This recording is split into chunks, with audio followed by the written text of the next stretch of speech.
Hey there everybody, it's time for another Astrology Classroom episode, and I'm actually re-recording this for like the 5th time. And in this video I wanted to talk about another, I guess you could say, obscure topic, but it's gaining popularity. It's becoming more and more, I guess you could say, relevant to the, I guess you could say, or becoming more of a popular question that I deal with when I'm doing readings on people, and what people want to learn about as they go through their spiritual journey and their astrology journey as well. And it's the topic of, well, is it karma, past life, what's going on, how does one find out if it is, if it's related to a past life, if it's related to somebody's karma. Now, this video is going to focus most specifically on, breaking down the 12th house ruler, as well as the north and south nodes as they relate to one another and past life karma brought into this incarnation. Now, one of the things I want to bring out right away is that astrology most of the time will only show the most immediate past life or the most relevant past life to this existence. So if you're going to want to do a professional reading or a reading for people going back several lifetimes, going over a whole lot, you're going to want to actually couple the practice with another tool, another medium, tarot cards, oracle cards, scrying, channeling, however you want to go about doing it, because astrology is most fixed. The astrology chart is most fixed on the present and immediate lessons, immediate priorities, and the immediate past life, so most recent or most relevant. But I will, just make a mention of reminding, that the North Node and the South Node are basically the two big key elements of what a person is learning in this lifetime. So the North Node is our toughest challenges, our toughest and our biggest rewards. It's what we're aiming towards. It's one of the big achievements that we are trying to actually achieve in this lifetime based on our karma and part of our karmic lesson. The South Node is kind of what I describe as our crutch. It is something that it's our go-to. It's something we mastered in a former lifetime. It's something that we actually maybe lean on a bit too much. It's the easy way out, so to speak. And that's an important thing to know, because sometimes we can become dependent on that. And we might find that a person does tend to invoke a lot of those, I guess you could say, or bring out a lot of those South Node habits when they are in a place of doubt or distress, and that might be something that you could help coach or teach them on.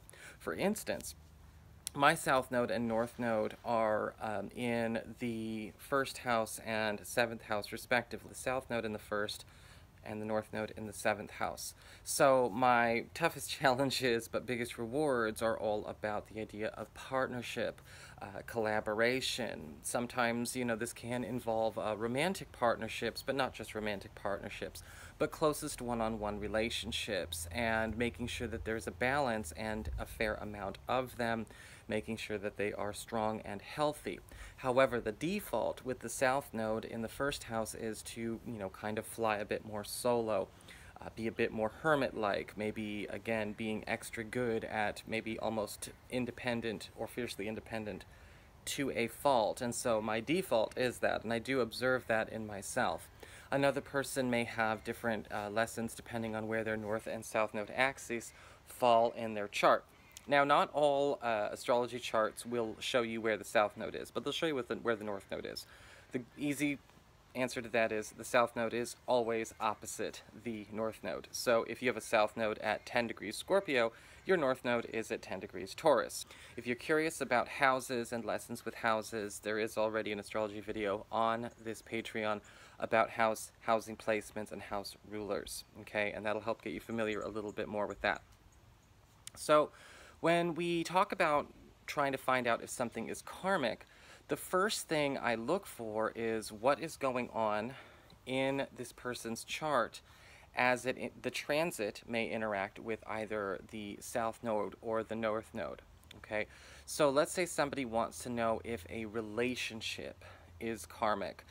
Perhaps they are feeling a strange, sympathetic energy connection with an intended, a lover or a relative or a friend or just whatever's going on there. and they want to maybe verify, understand the nature of that, well, I would definitely then go and say, what is going on when it comes to the nodes? Let's say we're talking about a love relationship. If this person feels a karmic relationship, I would probably ask to look at both people's charts, both individuals' charts, and then I would probably go on a bit of almost like a point system. How many interactions are going on with this person's chart when it comes to personal planets as well as the nodes themselves for each one. Okay, if there's not really anything going on in a major aspect, major aspects mean sextiles, squares, oppositions, conjunctions, and trines, I'm probably not going to look at this as a major karmic lesson.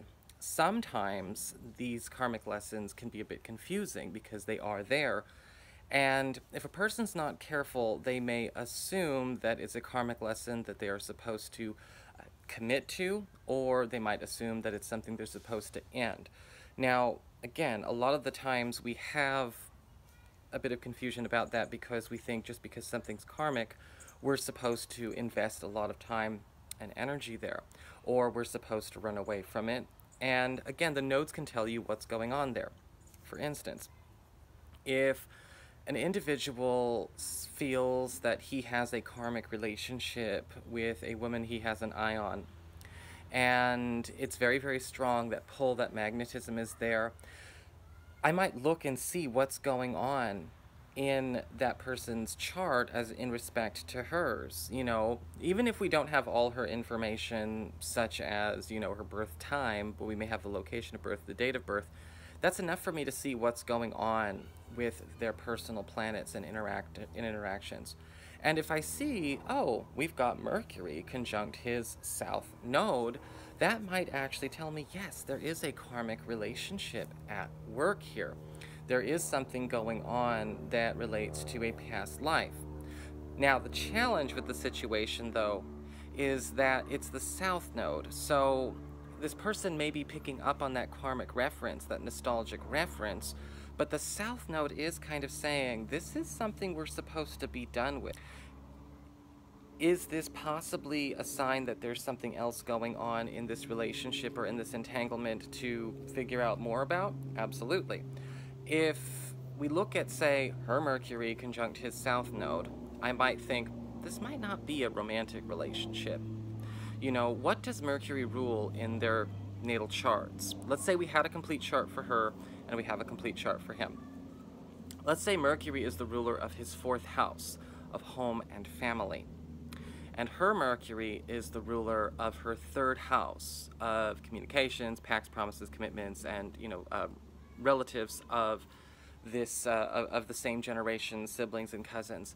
I could infer from that that they probably did have a past life relationship, but it was not romantic, but more like, again, a family relationship. And in this lifetime, he may be picking up on that, but I would also pay attention to what else is going on in not only in the transit of the transit sky, the present day sky, but what is going on with the rest of his chart. If Mercury conjunct his south node is creating that past life recognition, that past life resonance, then I might think, is this a good thing or not? And if it does create harmonious connections to, say, romantic planets or romantic rulers in their charts, Venus, the moon, etc., I might say this is something you're supposed to consider exploring. This might tell a bit more about the dynamic of the way the two of you would relate to each other as a couple, or this might actually be able to say, well, maybe you and this person are coming back to finish a big project relating to your careers or your sense of purpose. Now, whether or not this is something that goes down the realm of romance, again, we'd have to do a romantic chart, you know, analysis, and we'll talk about those things in another video. But just make sure that you proceed understanding that this is not, you know, like Romeo and Juliet, two kinds of past life lovers types of things chasing each other around. You know, this is, yeah, we're not Romeo and Juliet, we're not Perseus and Andromeda, we're just, you know, this is the type of energy that's going through here. On the topic of love and romance, you know, nowadays, it's unfortunate, but, you know, a lot of let's just say, astrologers and spiritual teachers with less than a handful of scruples have, kind of made a market out of this idea of the soulmate and the twin flame. And, suddenly everyone's looking for those things like they're the Gucci of relationships. The challenge that people need to overcome with this is that a soulmate and a twin flame may not necessarily be showing up in your life as a romantic partner. Okay, that might not necessarily be the case of how that all goes down. Sometimes our twin flame is our kid. Our twin flame is our best friend of an incompatible gender. There could be a parent or just a friend or a collaborator you take over and conquer the world with, right? It does not necessarily indicate romance. Again, that is a mythology that is, to be frank, fairly new. It's less than 100 years old, and I think it's kind of spread like wildfire, unfortunately. And the problem is a lot of folks have kind of given up on the idea of true love. Now, true love can happen to somebody who's not with their twin flame. Your true love may not be your twin flame. Your true love may not be your soulmate. Your true love just may be your true love, and that's perfectly fine as well. I have found that a lot of people who do end up having a twin flame or a soulmate as a romantic partner often do have the North Node in either houses 5, 7, or 11 in their astrology charts. And but then again, that's no guarantee of that becoming, coming from a romantic partner. House number 5 is, yes, it's love and romance, but it's also children, relationships with children. So that could just as easily say that you'll have a kid and that person may be your twin flame. Or house number 7, closest one-on-one relationships. Yes, it is considered a house that can talk about close one-on-one romantic relationships, but your twin flame could be a business partner. Your twin flame could be more like, sort of like just a really strong buddy, a really strong companion, who's with you through thick and thin. The 11th house could bring romance, but it's also an area of friendship. So, it's all, I've noticed that as it's not the rule, but it tends to be more likely that people with those there, that's where their twin flames will show up. The North Node can actually lead us to where those go. Now, again, does that mean that they're going to always be romantic? No. I think that conflating twin flames with romance is not actually a good thing. So, don't get, don't be fanatical about it. That's my advice. Don't be fanatical about it. Just because you may have a North Node in your 5th house, 7th house. I have a, 7th house North Node. You don't hear me talk about twin flames all the time. Or the 11th house. Don't assume the pursuit. Or don't assume that the person you're with now is or is not your true love based on that. And if you don't have the North Node in either of these houses or any of these houses, say your North Node's in house number 2, your North Node's in house number 10, that does not mean that you're not going to find true love either. It's just, again, it's a gross oversimplification of a very complex discussion of karma, and it's not really all about astrology, but I wanted to get off on that tangent because where we're going next requires it. So, if we have a situation like that, where there's a karmic relationship being, discussed, or a karmic situation being discussed, and we don't have the other person's astrology chart, there's another way to look and see what's going on. Or if we don't have the astrology chart of, say, the business or the house, you can have karmic relationships with land and with property. You can have karmic relationships with work and vocation. So you might want to look and see, all right, what was going on in the transit when I was first introduced to this situation, okay? You might want to go and try and find the date. Say you feel like there was a karmic relationship going on with a work opportunity, a job opportunity, a big project that just, like, it really kind of it reset the brain, so to speak. Your whole mind just kind of went off on it. This could be something very, very important to your growth.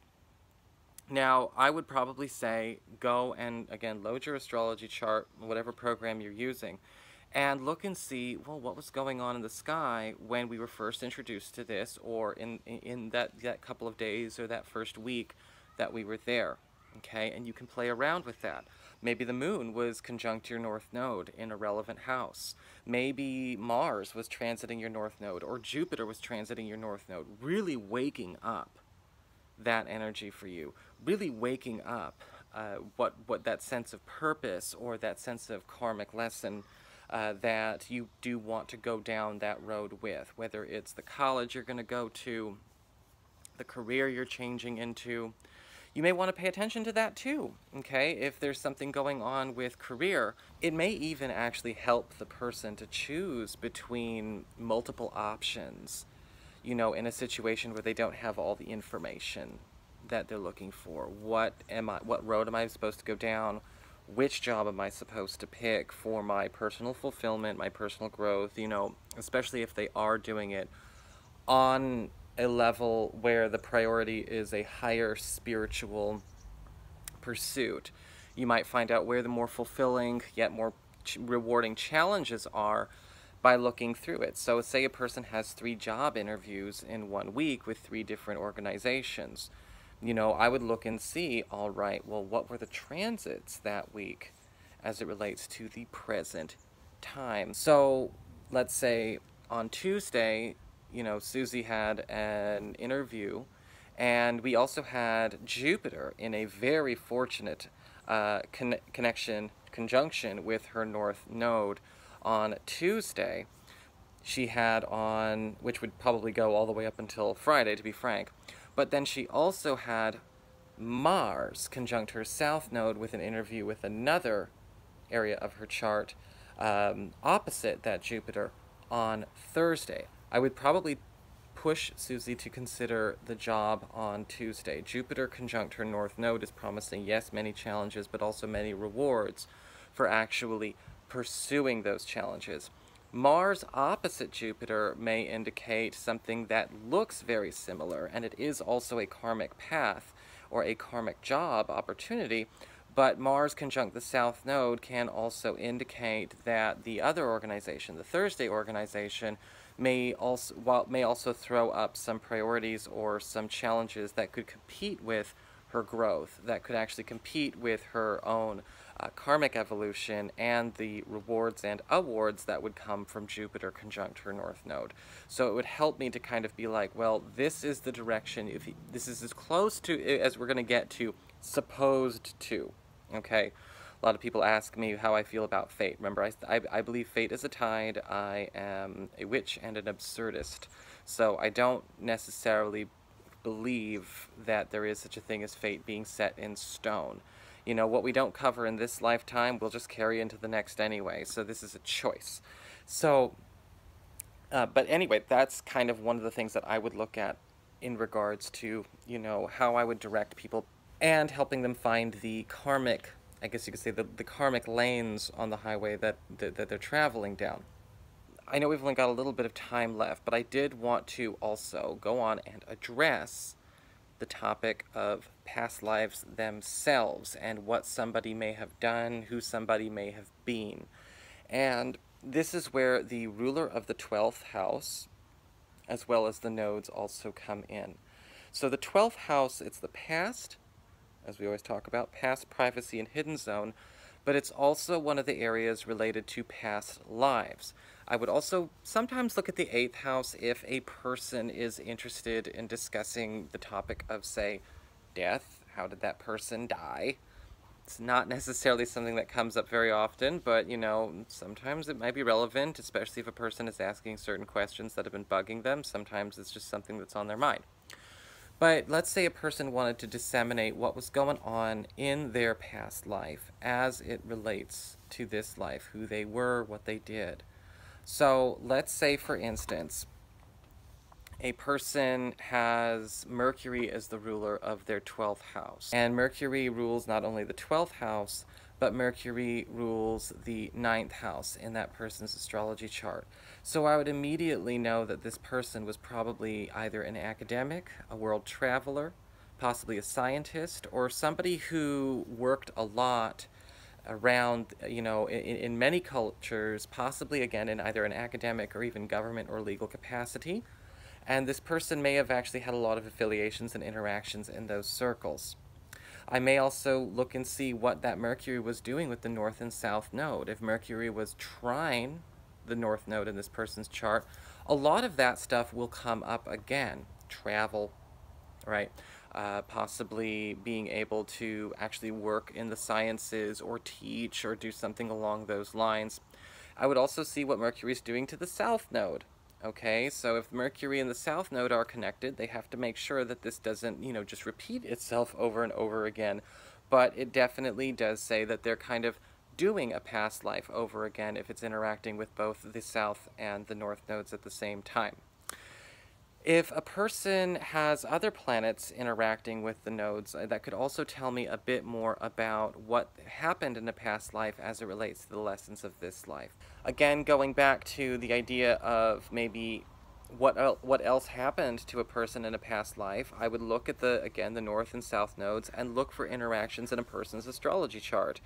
If a person, say, had Mercury in a tight conjunction with Saturn in a way that was maybe challenging either a north or south node, let's say it was again a square, then I would probably go, okay, if it's a square to one, it's a square to another, right? It creates a t-square. So if, say, Andrew had the north node in his second house of values, salary, material wealth, and his 8th house had the south node. The 8th house is shared resources, passive income. Can indicate intimacy, but it could also shows up for money that you get outside of your salary and hourly income. And those were being hit in another T-square, okay, or being challenged by Mercury and Saturn together or conjunct. Say that they were in his 11th house of friendships and social networking. I would probably say, Andrew, you may rely on a lot of people to do things for you, or you lived a lifetime in the past where you did receive a lot of generosity and maybe cultured a lot of dependence on others in your life. You may be reliant a lot on teams. You may have been reliant on parents. You could have been the beneficiary of an inheritance or an estate. And in this lifetime, you're kind of learning to cultivate how do you create that for yourself while still being inclusive with friends. Again, we're still trying to learn on how to be inclusive and have space, but maybe less interdependent on, say, a family unit, a friendship unit, a social structure that propped you up in a past life. Let's go with another example.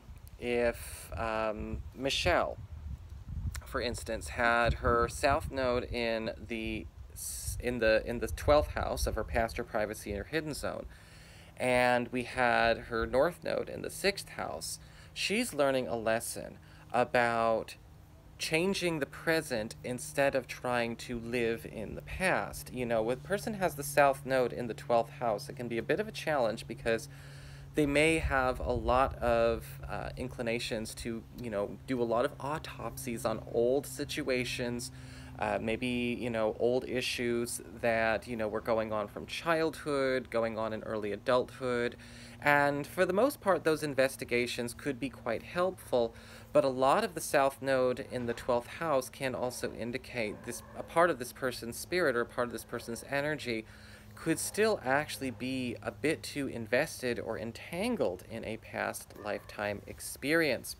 And the north node in the 6th house is all about health, okay? Restorative energy, bringing yourself to being whole in the present, being of service to others, changing your identity and your reputation to fit who you authentically are in the now, as opposed to, again, becoming a bit too fascinated or perhaps becoming a bit too entangled in the past.